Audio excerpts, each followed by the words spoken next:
Hello everyone, welcome to my clover books. तो आज हम लोग बात करने वाले हैं क्रिमिनल प्रोसीजर अमेंडमेंट बिल की, जो लोकसभा में रखा गया है। क्या है ये बिल?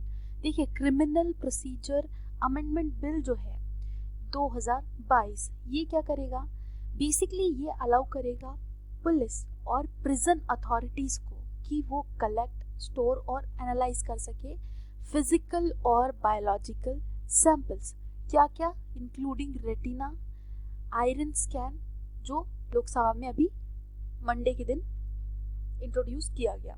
ठीक है, लेकिन जो ऑपोजिशन है उसके बहुत सारे मेंबर जो है इसके अगेंस्ट प्रोटेस्ट कर रहे हैं और उन्होंने इस बिल को क्या कहा है? अनकॉन्स्टिट्यूशनल। क्यों कहा है वो भी हम लोग देखेंगे। तो बायोलॉजिकल सैंपल्स जो है उसमें बहुत सारी चीज़ें इंक्लूड की जाती है, तो बेसिकली यही रीज़न बना है अपोजिशन के अपोज का या प्रोटेस्ट का, और हालांकि अपोजिशन का काम ही यही होता है। तो चलिए सबसे पहले हम लोग देखें, the person also seeks to apply this provision to person held under any preventive detention law. अब ना सिर्फ क्रिमिनल्स बल्कि कोई भी पर्सन ऐसा है जिसको प्रिवेंटिव डिटेंशन लॉ में भी अगर रखा गया है तो उस पर भी ये बिल अप्लाई होगा। उसका जो डेटा है, बायोलॉजिकल सैंपल जो है वो भी रखे जा सकते हैं। अब सैंपल रखेगा कौन?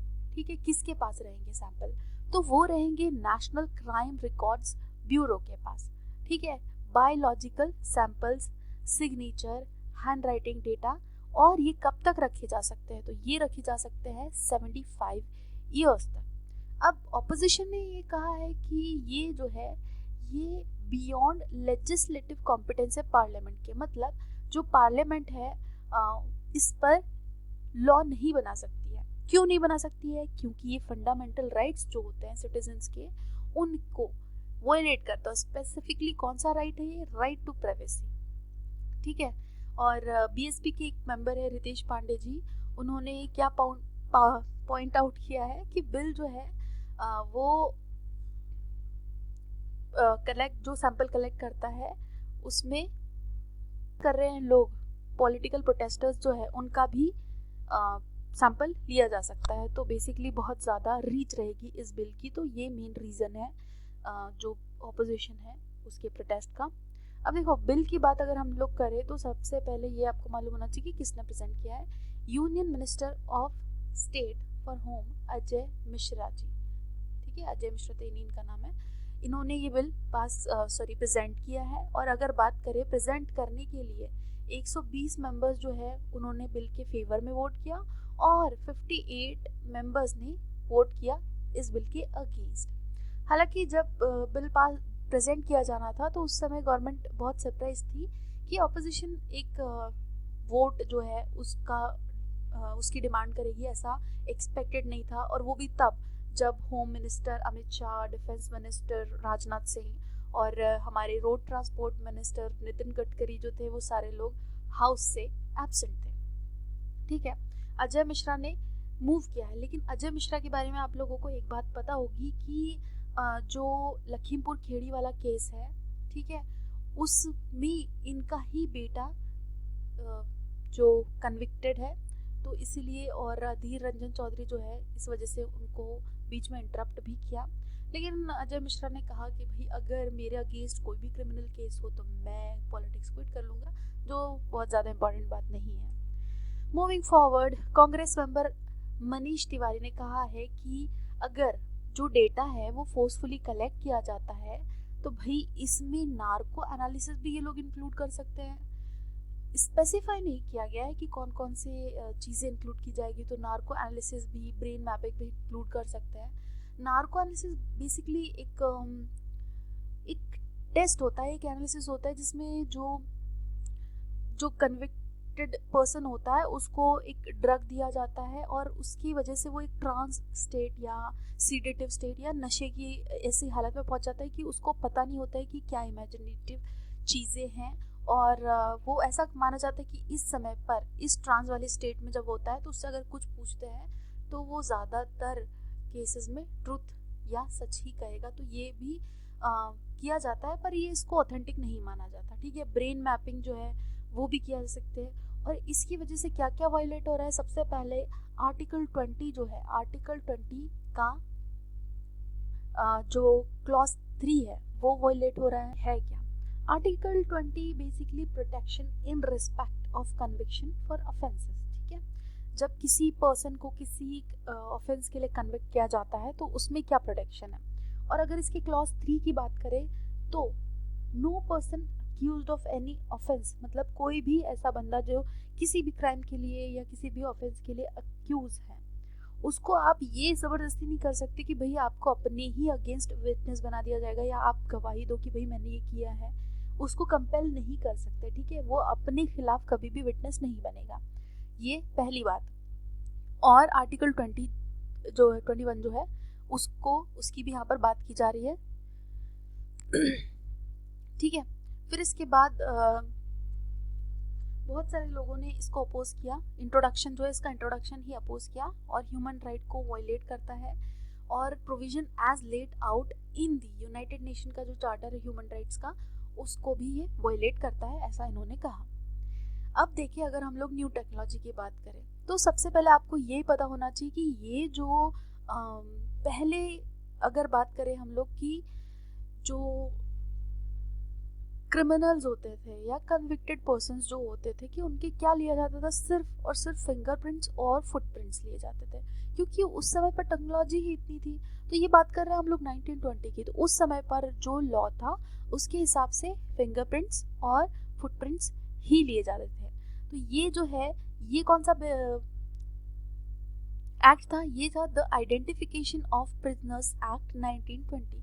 आज़ादी के भी पहले का ये एक्ट है 1920 का, और इसका नाम था the identification of prisoners act 1920। तो इसको ये क्या करेगा, इसको रिपील करेगा, क्योंकि ये कहता है कि सिर्फ इसमें इतनी लिमिटेशन है कि भाई फिंगरप्रिंट्स ले सकते हैं आप और फुटप्रिंट्स ले सकते हैं, और जो लिमिटेड कैटेगरी में कन्विक्टेड लोग हैं उनका और नॉन कन्विक्टेड जो पर्सन्स है उनका, ठीक है, और फोटोग्राफ ले सकते हैं मजिस्ट्रेट के ऑर्डर से। तो ये एक काफ़ी लिमिटेड चीज़ हो गई। और आज के टाइम में क्योंकि टेक्नोलॉजी बहुत ज़्यादा आ गई, तो ताकि जो बॉडी मेजरमेंट है उसको प्रॉपरली लिया जा सके और जो क्रिमिनल्स है उनको ढूंढा जा सके, या कोई कन्विक्टेड है तो देखा जा सके कि क्या उसने ऑफेंस किया है या नहीं किया है। तो आगे पर ये रीज़न दिया गया है कि बिल में ये जो मेजरमेंट टेक्निक यूज़ की जा रही है एडवांस कंट्री में, और वो काफ़ी अच्छे रिजल्ट दे रही है, ठीक है,